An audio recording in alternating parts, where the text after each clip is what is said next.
Halo, selamat pagi untuk kita semua. Perkenalkan, nama saya Anggela Indrawati Bere, NPM 190401040019, Prodi PPKN Universitas Kanjuruhan Malang. Tugas sejarah pemikiran kewarganegaraan. Jadi, video ini bertujuan untuk melengkapi tugas di mata kuliah sejarah pemikiran kewarganegaraan. Berhubung dengan adanya COVID-19, maka perkuliahan dilakukan melalui metode online. Di sini ada 5 topik yang akan saya review. Sebelumnya saya mengambil 3 topik saja yang akan saya review. 1. Topik konsepsi dasar pemikiran kewarganegaraan. 2. Topik sejarah klasik.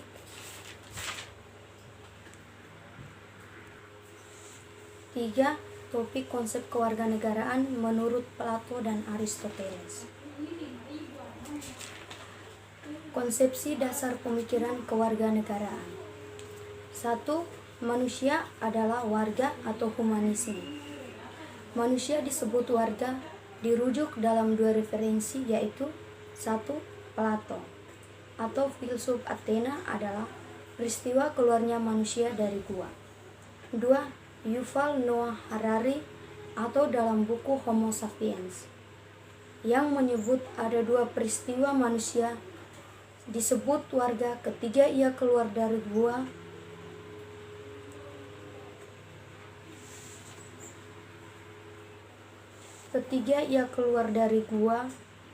Dan bertemu dengan manusia lain atau makhluk yang mirip dengan dia. Manusia gua itu melihat ada 3 kenyataan, yaitu A. Melihat dirinya melalui pantulan air. B. Melihat matahari sebagai sumber kebenaran. C. Melihat makhluk lain yang mirip dengan dia. 2. Warga ada dalam peristiwa sejarah atau historis. Warga ada dalam peristiwa sejarah ini mengandaikan atau dalam bentangan waktu atau titik awal, berproses, dan titik akhir. 3. Warga berada dalam tempat, waktu, dan aktivitas. Warga mengalami evolusi dalam menempati ruang-ruang sejarah awal mereka tinggal dan beralih membentuk kampung.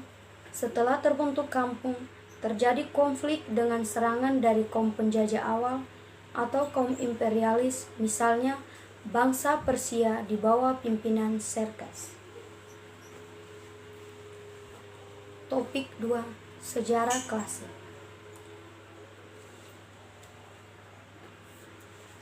Sejarah kewarganegaraan menggambarkan perubahan relasi antara individu dan negara yang biasa disebut kewarganegaraan. Kewarganegaraan Yahudi kuno. Satu pandangan adalah bahwa awal kewarganegaraan berasal dari orang Israel kuno. Orang-orang ini mengembangkan pemahaman tentang diri mereka sendiri sebagai orang yang berbeda dan unik, berbeda dari orang Mesir atau Babilonia.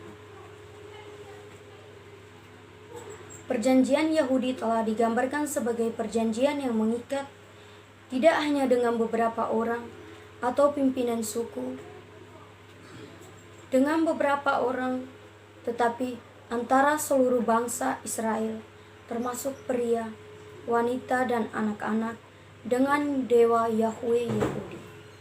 Yunani kuno. Kewarganegaraan polis. Kewarganegaraan pertama dimulai di Yunani kuno, dan sementara ada prekursor hubungan dalam masyarakat.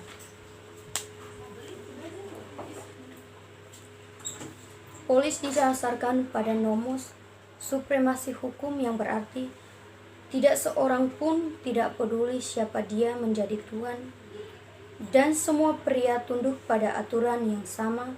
Setiap pemimpin yang menempatkan dirinya di atas hukum dianggap sebagai tiran, seorang tiran. Cara yang tepat bagi kita untuk hidup adalah sebagai warga negara dalam komunitas di bawah aturan hukum adalah gagasan yang berasal dari orang Yunani dan diwariskan oleh mereka sebagai kontribusi terbesar mereka bagi umat manusia dan sejarah lainnya. Pengertian kewarganegaraan Yunani mungkin muncul dari kebutuhan militer karena formasi militer utama menuntut kohesi dan komitmen dari setiap prajurit tertentu. Formasi pahalanya memiliki tentara hoplite yang diperingkat bahu-membahu dalam masa kompak dengan perisai masing-masing.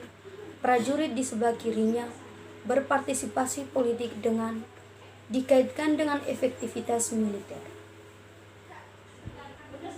Contoh pertama, di fungsi yudisial dipisahkan dari fungsi legislatif di pengadilan, dan warga negara terpilih menjabat sebagai juri, dan mereka sering dibayar dalam jumlah yang kecil untuk layanan mereka. Topik yang ketiga, konsep kewarganegaraan menurut Plato dan Aristoteles. Hubungan antara Plato dan Aristoteles adalah hubungan antara guru dan murid. Pengaruh keduanya juga berpengaruh oleh Socrates pada awalnya, tetapi antara Plato dan Aristoteles mempunyai pandangan yang berbeda mengenai sebuah konsep kewarganegaraan. Plato tentang kewarganegaraan. Filsuf Plato membayangkan kelas pejuang yang mirip dengan konsepsi Spartan, di mana orang-orang ini tidak terlibat dalam pertanian, bisnis, atau kerajinan tangan, tetapi tugas utama mereka adalah bersiap untuk perang. Dalam pandangan Aristoteles, manusia adalah hewan politik. Binatang adalah binatang tanpa pengendalian diri atas hawa nafsu dan tidak dapat berkoordinasi dengan binatang lain, karena itu tidak dapat menjadi warga negara.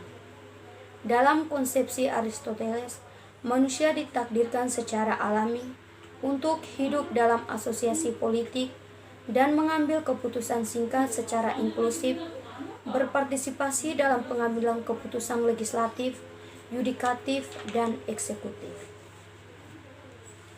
Konsep kewarganegaraan Romawi.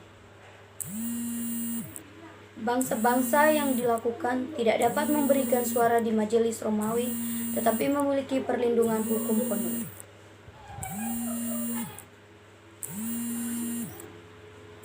Kewarganegaraan berarti memiliki hak untuk harta benda, kekebalan harapan yang tersedia dalam berbagai jenis dan derajat, tersedia atau tidak tersedia untuk banyak jenis orang karena berbagai alasan.